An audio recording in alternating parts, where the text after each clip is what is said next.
জালেমরা যা করেছিল তোমাদের উপর আমি আল্লাহ দয়া করে রহমত করে নিয়ে আসলাম। তোমরাও যদি এখন এই দয়া পেয়ে আবার জালেমদের মতো আচরণ করো, উত্তম ওদ না, আমি আল্লাহ তোমাদের সাথে ওদের সাথে যা করেছি তাই করব। আর আমি আল্লাহ নিজে জাহান্নামকে কাফেরদের জন্য কারাগার বানিয়েছি। জাহান্নাম কি কারাগার? বলেন বলেন, আরো জোরে বলেন। আয়াতগুলোর সামারাইজ কথাই এই, আল্লাহর দিন থেকে কেউ ফিরে গেলে আল্লাহর কোনো ক্ষতি হবে না, আল্লাহ পরবর্তীতে অ্যাকশন নেবেন। এটা খুব দূরে না, ফাসাফায়াতিল্লাহ, খুব তাড়াতাড়ি এমন একটা দল আল্লাহ কিন্তু আমাদের মাথার উপরে তৈরি করে দেবে। যারা আল্লাহকে ভালোবাসবে আল্লাহ তাদেরকে ভালোবাসবে। তাদের গুণ হবে তিনটা: আশিদ্দান আজিল্লাতিন আলাল মুমিনিন আ'ইজ্জাতিন আলাল কাফিরিন। তারা মুমিনদের প্রতি রহমদিল হবে আর কাফেরদের প্রতি ভয়ঙ্কর হবে। ইউজাহিদুনা ফি সাবিলিল্লাহি ওয়া লা ইয়াখাফুনা লাওমাতা লাইম। তারা আল্লাহর জন্য চেষ্টা চালিয়ে যাবে, জিহাদ করবে, কিন্তু কোন তিরস্কারকারীর তিরস্কারকে তারা পাত্তা দেবে না। যালিকা ফাদলুল্লাহ, এটা আল্লাহর পক্ষ থেকে একটা অনুগ্রহ। ইউতিহি মান ইয়াশা, আল্লাহ যাকে ইচ্ছা এইটা দান করেন। আল্লাহু ওয়াসিউন আলিম, আল্লাহ প্রশস্ত এবং প্রাচুর্যময়। এটা বাংলা অর্থ ছিল। এদিকে তাকান, একটা থেকে আমি বাস্তবের সামনে যেটা নিয়ে আসতে চাই, আল্লাহ কিন্তু সত্যি রাগ হয়ে গেলে এমন একটা দল তৈরি করে দেবে, তখন আমাদের কপালে আগুন লাগবে।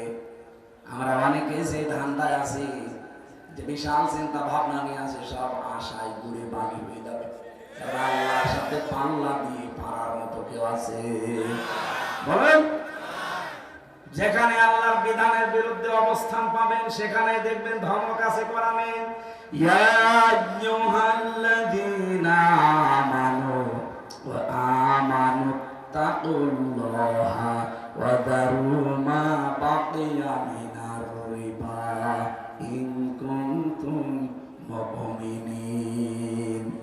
ওহে যারা ঈমানের দাবি করো, আমাকে ভয় করো, আর সুদের যত বকেয়া আছে এগুলো ছেড়ে দাও যদি মুমিন দাবি করো। রব্বুল আলামিন বলেন, ফাইন লাম তাফআলু ফাযানু বিহারবিন মিনাল্লাহি ওয়া রাসূলিহি। আমার এই ঘোষণা শোনার পরও যদি কেউ সুদ ছেড়ে না দেয়, সে যেন আমি আল্লাহ আর আমার রাসূলের সাথে যুদ্ধ করার জন্য প্রস্তুতি নেয়। যদিও পৃথিবীর কেউ যুদ্ধ করে আজ পারে নাই, নমরুদ চেষ্টা করেছিল, মশার কাপড় খেয়ে যে বিদায় নিয়েছে। ফেরাউন চেষ্টা করেছিল, সুবানি খেয়ে বিদায় নিয়েছে। এই জন্য আল্লাহর সাথে যুদ্ধ করে পারা যাবে? আরো জোরে বলেন। আমি আবার খোলা মেলায় বলছি, আপনার যা মনে লাগে করেন। আল্লাহ কিন্তু সত্যি একটা দলকে এখন দেখা যাচ্ছে নির্বাচিত করে ফেলেছে। আল্লাহ তাদেরকে ভালোবাসে, তারাও আল্লাহকে জীবনের চাইতে বেশি ভালোবাসে। আপনি আন্টি শান্তি করে কি করবেন? সত্যি যদি আল্লাহ দেখে যে তিনটা গুণ এদের ভেতরে পাওয়া যাচ্ছে, আল্লাহ বলেন, মাক্কিনাল্লাহুম ফিল আরদ, আমি তখন জমিনের শাসন তাদের হাতে তুলে দেব। কেন দেব জানো? নুরিয়া ফিরাউনা ওয়া হামানা ওয়া জুনুদাহুমা মিনহুম মা কানু ইয়াহদারুন। এছাড়া কাসসের 6 নাম্বার আয়াতে আছে, 20 নাম্বার পারার 5 নাম্বার পৃষ্ঠার প্রথম নাম্বার লাইনের প্রথম নাম্বার রুকুতে আছে। এটা তাফসীরে হাক্কানিতে পাবেন। আল্লাহ বলেন, আমি তাদেরকে শাসন ক্ষমতা জমিনে দেব এই কারণে, কারণ আমি ফেরাউনকে, হামানকে আর তার সৈন্য বাহিনীকে দেখাতে চাই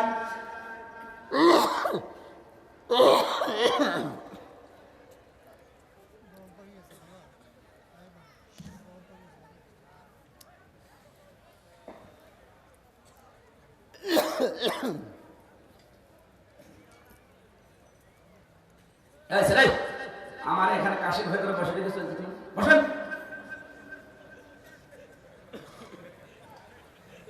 আমার শরীর ভালো না, তাও আমি চালাচ্ছি, আরো শরীর আসছে। ফ্যানটা 1 মিনিট দিয়ে বন্ধ করুন, 1 মিনিট দিয়ে 10 মিনিট পর বন্ধ করে দিয়ে। গরম পানিতে কিছুই হবে না, এর উপরে টিরাক গেলেও কিছু হবে। 3টা বছরে জালেমরা বললাম না এমন কোন টর্চার নেই যা আমার 3.5 হাত বডির উপরে করে না। রিমান্ডে নিয়ে জেলখানার ওই ফাঁসির কন্ডেম সেলের ভেতরে নিয়ে 3 বছর কিছু আছে নাকি আমার শরীরে শুধু খোলা পড়ে আছে। এই জন্য স্বাভাবিক হতে সময় লাগবে। ওদের খাবার দাবার ভালো ছিল না তো, আর অধিকাংশ খাবারে ওরা কি যেন দেয়, এই যে সার ভালো ওই না খালি ভিতরে নিয়ে আসে। ওরা প্রত্যেক খাবার তেঁতুল দেয়, প্রত্যেক খাবার দেয়। কিছু কারণ আছে।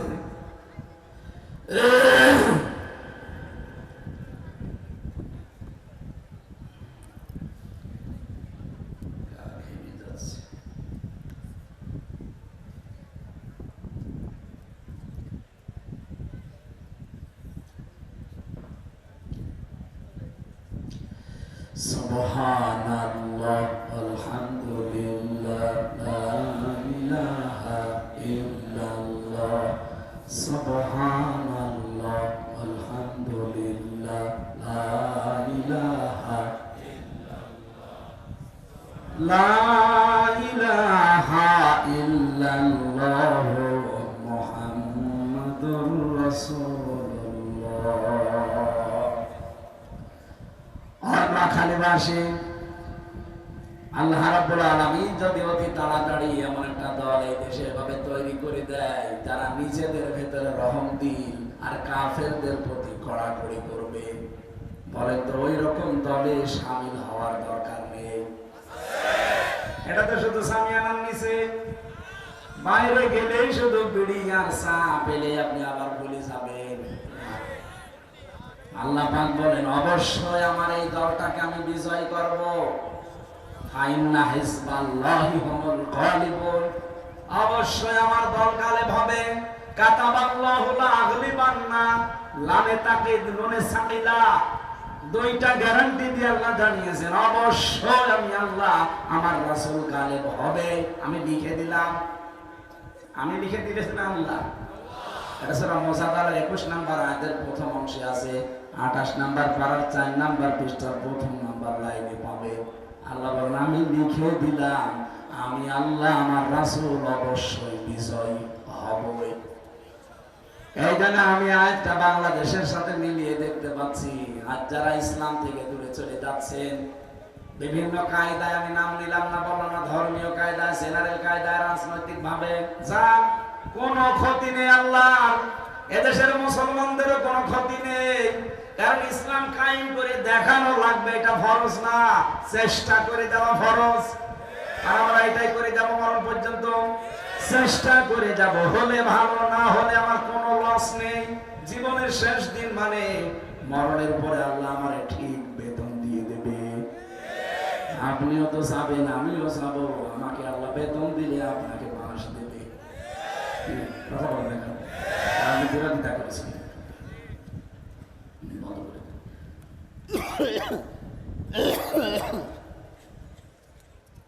সুতরাং আল্লাহ যাদেরকে পছন্দ করে, নির্বাচিত করেন, নিয়ে আসবেন সামনে, মনে করছে আল্লাহ যেন এরকম একটা দলে আমাদেরকে শরীক থাকার তৌফিক দেন। আপনাদের একটা পরিচিত আয়াত আমরা পড়েছি, এই আয়াতটা অনেকেই জমার দিন শেষের যে খুতবা হয়, জমার দিন প্রত্যেক জমায় শেষ খুতবায় ইমাম সাহেব শেষ কথা এটা বলেন, শোনেননি? এটা বললে আমরা উঠে নামাজের জন্য প্রস্তুতি নেই, কিন্তু ইমাম এখানে 4টা কথা আরবিতে আমাদেরকে শোনায়। কোনদিন আমরা চিন্তা ভাবনা করি না যে 4টা কথা প্রতি সপ্তাহে কেন বলা লাগবে। এক সপ্তাহে একবার বললেই তো হয়ে যেত, প্রতি সপ্তাহে ইমাম সাহেব শেষ খুতবায়, তাও শেষের মার, ওস্তাদের মার কোন রাতে? ওস্তাদের মার যেহেতু শেষ রাতে আমরা নিজেরাই বলছি, এই কথাটা সর্বশেষ ইমাম সাহেব স্মরণ করায় আমাদেরকে 4টা বিষয়। আজকে ওই 4টা বিষয় এখান থেকে নিয়ে বাড়ি যাওয়া লাগবে। এতদিন তো শুনেছেন আরবিতে, বোঝেন নাই, এখন বাংলায় বলছি। সূরা বাকারা 152 নম্বর আয়াত, রব্বুল আলামিন বলেন ফাযকুরুনি আযকুরকুম। ফা মানে অতঃপর, ফা মানে উযকুরনি, আল্লাহ বলেন আমাকে স্মরণ করো। আযকুরকুম, আমি আল্লাহ তোমাদের স্মরণ করব। আশকুরুনি, আমার শুকরিয়া আদায় করো। ওয়ালা তাকফুরুন, আমার নাফরমানি করবা না। কয়টা কথা? আমাকে স্মরণ করো, আমি স্মরণ করব, আমার শুকরিয়া আদায় করো, নাফরমানি করবা না। বোঝা হয়ে গেছে? তাহলে মোনাজাত বলছে বোঝা হয়ে গেছে, আমি কি করবো এখন? এবার আমার প্রথম শব্দের ব্যাখ্যা। ফা মানে কি বললাম? অতঃপর। উযকুরনি, আল্লাহ বলেন আমাকে স্মরণ করো। এবার আসেন তো আমরা সবাই তাহেরি ভাইয়ের মতো একটু আল্লাহকে স্মরণ করি। কেন? উনি তো স্মরণ করে ইয়ালি বাবা, শাহরি বাবা, কেল্লা বাবা, ফতে বাবা।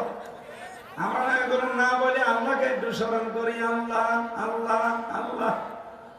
আল্লাহ মনে হয় এখন আরশে বসে আমাদের নাম নিয়ে বলবে বান্দা বান্দা, এরকম করবে কি? বিষয়টা এখানে, এখানে প্রথম শব্দেই দেখবেন জাল কাফ র, জিকির। কি বললাম? হ্যাঁ, জিকির জিকির। বাংলাদেশ সহ বিশ্বের বহু দেশে আল্লাহ ছোট বয়সে আমাকে নিয়ে গেছে। আমি শুধু বাংলাদেশ আর ভারত আর পাকিস্তান, এই তিনটা দেশে দেখেছি এই জেকের নিয়ে ঝামেলা। যত মুরব্বী জেকের বলে ফেলেছে শব্দটা জিকির। কি হবে? জিকির। এই শব্দটা নিয়ে এত ভেজাল আর বেশি, চট্টগ্রামে বিভাগে বেশি আরো। যে যেভাবে পারে সেভাবে জিকির করে, অথচ জিকির একটা ইবাদত। জিকির কি? বলেন বলেন। কেউ যদি জিকির করতে চায়, ইবাদত মনে করে, মাস্ট বি তাকে চারটা বিষয় সামনে রাখা লাগবে। কয়টা? এই চারটা বিষয় সামনে রেখে চারটা শব্দ দিয়ে জিকির করা লাগবে, তাহলে ওটা জিকির হবে। আযকুর রাব্বাকা ফি নাফসিকা তাদাররুআও ওয়া খিফাতাও ওয়া দুনাল জাহরি মিনাল কওলি বিল গুদুবি ওয়াল আসার, ইলা আখির আয়াত। সূরা আরাফের 205 নম্বর আয়াতে পাবেন রব্বুল আলামিন বলেন, হে নবী আপনার রবের জিকির করবেন মনে মনে, ভীতর সন্তুষ্ট, কান্না জড়িত কণ্ঠে, আর উচ্চ আওয়াজ বাদ দিয়ে। তাহলে জিকির যদি ইবাদত হিসাবে কেউ করে, কয়টা পদ্ধতি পেলাম? আরো জোরে। এক নম্বরে মনে মনে। বলেন বলেন। ওই যে 1 2 তে বক্তব্যে পড়েছে এরা ওযুর কয় ফরজ। বলেন বলেন। ওইভাবে মুখস্থ করে বাড়ি যাবে। আন্দাজে কেউ জিকির দিয়ে দিল আর আপনি জিকির করবেন, ইবাদত হবে না, জীবনও না। জিকির ইবাদত এটা করা লাগবে অবশ্যই। রাসূলের জীবনে এরকম কিছু ছিল, আল্লাহ নিজে শেখাচ্ছেন, আপনি মনে মনে করবেন। 2 নম্বরে যদি করতে চান, ভীত সন্তুষ্ট হয়ে কান্না জড়িত কণ্ঠে। কি কথা বুঝতেছেন? 4 নম্বরে দুনাল জাহরি মিনাল কওলি, উচ্চ আওয়াজ বাদ দিয়ে চিল্লা পাল্লা করা যাবে না। বলেন তো এই 4টা নিয়ম যেই দরবারে চলে, ওই দরবারের জিকির খাঁটি না? মানে এই 4টা নিয়ম মেনে যারা জিকির করে ওইটাই হক দরবার। এই 4টার বাইরে যাদের জিকির, মনে করবেন ওটা ওদের বানানো। বাংলাদেশের 48,000 দরবার, শুধু বাইতুল শরফ চট্টগ্রামে আমি পেয়েছি এই 4টা জিনিস ফলো করে তারা জিকির করে। বাকি কোন জায়গায় আমি এখনো দেখিনি যে 4টা মানে। এত জোরে জোরে জিকির করে কাপড় খুলে যাইতে পায় না। আমি একবার ফটো ছড়িয়ে এসেছিলাম ওই 15 সালে 16 সালে। এই যে দেখে মুরব্বী লাফাচ্ছে, আমি ওরে হাত চেপে ধরে বললাম, মুরব্বী লাফান, লাফা করে জিকির করছে। এত লাফিয়েও তো টেনশনে আছে জান্নাত পাবো কিনা।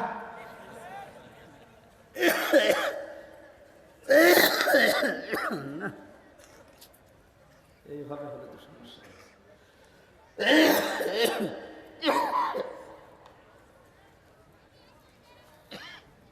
এই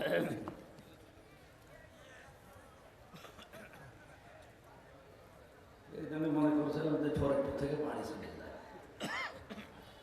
না আসলে তো আবার আপনারা গালিগালাজ করেন, এসে কি করবো বলেন? এই অবস্থায় মাহফিলে আসা যায়?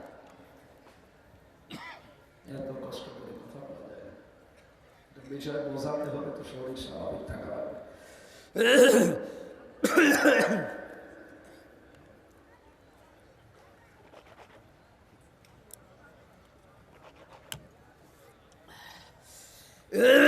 দেন আর 1 মিনিট দেন, ফ্যানটা আর 1 মিনিট দিয়ে বন্ধ করে দেন।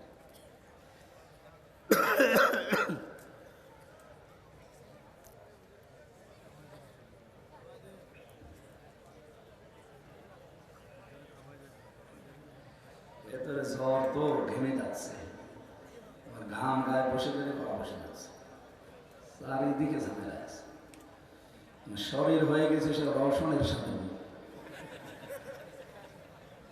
হ্যাঁ, রওশনের সাথে এরকম দেখেন, হাসিনা আমরা ধরে ওই রওশনের সাথে। আরে ভাই ফ্যান চলছে কি এত রওশনের সাথে তো চলছে, এদিকে দেন, 1 মিনিট পরে বন্ধ করে দিন। জিকিরের শব্দ পেয়েছি আমরা হাদিসে 4টা, সুবহানাল্লাহ, আলহামদুলিল্লাহ, লা ইলাহা ইল্লাল্লাহ, আল্লাহু আকবার। এর বাইরে জিকিরের কোনো শব্দ নেই। এই যে হুম হুম এটা বানানো একটা বলছেন না। জিকিরের শব্দ কয়টা? সুবহানাল্লাহ, আলহামদুলিল্লাহ, লা ইলাহা ইল্লাল্লাহ, আল্লাহু। খুব বেশি হলো আপনি আরো 2টা শব্দ যোগ করতে পারবেন, এগুলো হাদিসে আছে। যদি ওটা জিকির না, ওটা দোয়া দরুদ, যেমন লা হাওলা ওয়ালা কুওয়াতা ইল্লা বিল্লাহ, আর আস্তাগফিরুল্লাহ ওয়া আতুবু ইলাইহি, এগুলো জিকির না, এগুলো শব্দ দোয়া দরুদ। কিন্তু জিকিরের শব্দ কয়টা? জিকিরের সিস্টেম কয়টা? হ্যাঁ, সিস্টেমও 4টা, শব্দ 4টা, কারণ এটা একটা ইবাদত। নামাজ যেমন ইবাদত, তার একটা সিস্টেম আছে না? বলেন, আমি নামাজে দাঁড়িয়ে পেছনে তাকিয়ে থাকি হবে? আমরা তাকানো লাগবে সেজদার দিকে, যেহেতু ইবাদতের একটা নির্ধারিত নিয়ম আছে। কি কথা বলেন না? জিকির ইবাদত হিসাবে করলে নির্ধারিত নিয়ম মানা লাগবে। আর যদি আপনি ফাইসলামি করেন তাহেরের মতো, তাহলে নাচেন, কোনো অসুবিধা নেই, যত নাচবেন তত সওয়াব পাবেন। অত মনে করে তাই যত লাফাবো, ওই যে মুরব্বী বলছিল কিসের হাত ধরেন আপনি, আমি তো জিকির করছি, এত লাফিয়েও তো টেনশনে আছে জান্নাত পাবো কিনা। তার মানে ওর পীর সাহেব ওরে লাফানো শিখিয়েছে, যে যত লাফাবি তত নাকি পাবি। মুরব্বী কাপড় আছে কি নেই দেখার দরকার নেই, ফরজ তরক হয়ে যাচ্ছে, জিকির ছাড়বে না। এবার আসেন জাল কাফর জিকিরের ব্যাখ্যায়। এদিকে তাকান, পড়া কোরআন শরীফ, আমি যেহেতু অনার্স মাস্টার্স আমার ছিল এটার উপরে, পড়া কোরআন শরীফ আমার অন্তত আমার এই ছোট্ট ব্রেনের ভেতরে আয়নার মতো আল্লাহ সাজিয়ে দিয়েছেন। পড়া কোরআন শরীফের যত তাফসীর আমি পড়েছি, সামারাইজ করে পড়া কোরআনের জিকিরের অর্থ পেয়েছি 5টা। কয়টা? এই 5টা অর্থের সাথে আপনার জিকির মেলা লাগবে। 1 নম্বরে জিকিরের অর্থ কোরআন শরীফ। জিকির মানে আমার নিজের কথা না, আল্লাহ নিজে দলিল দিয়েছেন। সূরা হিজরের ভেতরে 9 নম্বর আয়াতে পাবেন। এটা 14 নম্বর পারার 1ম নাম্বার পৃষ্ঠার 8 নম্বর লাইনে আছে, ফাব ইন্না নাহনু নাযালনা যিকরা ওয়া ইন্না লাহু লাহাফিজুন। অবশ্যই এই জিকির, এই কোরআন আমি আল্লাহ নাযিল করেছি, আর এই জিকিরকে আমি আল্লাহ নিজে হেফাজত করব। তাহলে জিকিরের প্রথম অর্থ কি? আরো জোরে। আপনি যদি জিকির করতে চান এটা পড়া লাগবে কি? এর চাইতে উত্তম জিকির দুনিয়ায় আছে? আর 40 বছর পীরের মুরিদ হয়ে জিকির করে বেড়াচ্ছে, কোরআন শরীফের একটা আয়াত পড়তে পারে না। এরকম মুরিদ দেশে নেই, জিকির হচ্ছে না। জিকিরের প্রথম অর্থ আবার বলেন কি? বলেন বলেন। জিকিরের 2 নম্বর অর্থ উপদেশ। জিকির মানে এটা সূরা কফ 26 নম্বর পারা 19 নম্বর পৃষ্ঠা। 12 নাম্বার লাইনের শেষ নাম্বার রুকুর 45 নাম্বার আয়াত কোরআনে কারীমের 50 নাম্বার সূরায় পাবেন।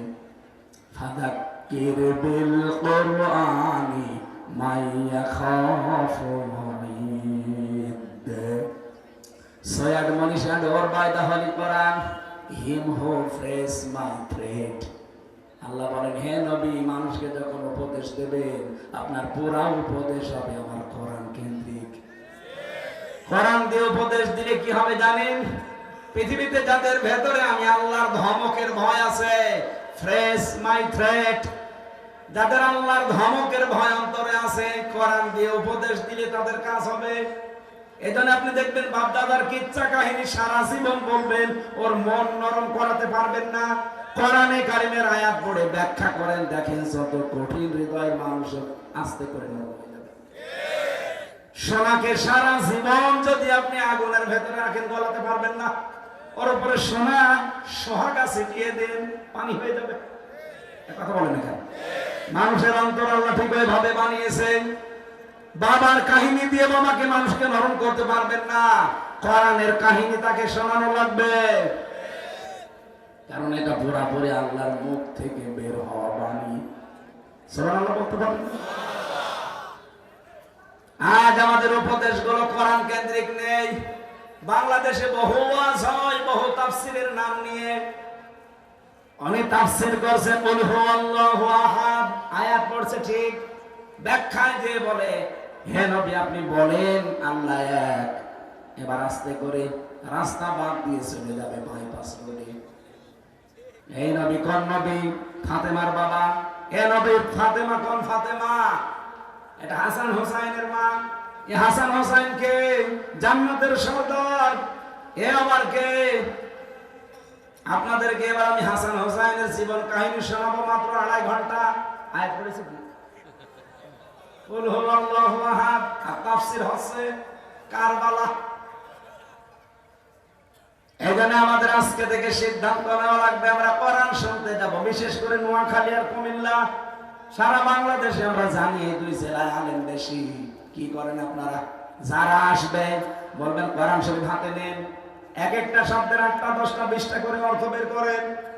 তাফসীরের নাম বলে বলে 1/2 ঘন্টা কথা বলেন, কিন্তু আমাদেরকে তাফসীর শোনানো লাগবে।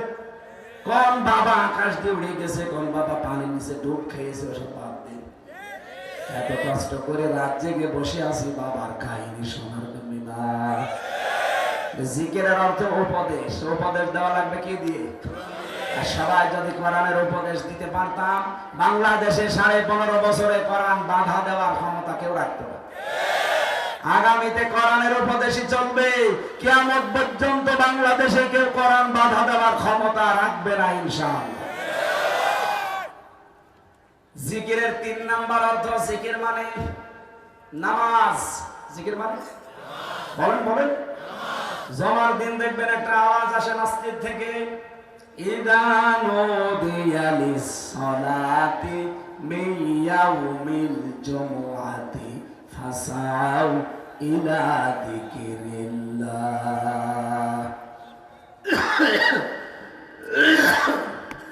সূরা জুমার 9 নম্বর আয়াতে আছে, রব্বুল আলামিন বলেন জমার দিন যখন আযান হয়ে যায় দুনিয়ার সব কাজ কাম বাদ দিয়ে জিকিরের দিকে দৌড়াও। জিকির মানে যার জীবনে নামাজ নেই তার জীবনে জিকির কিসের?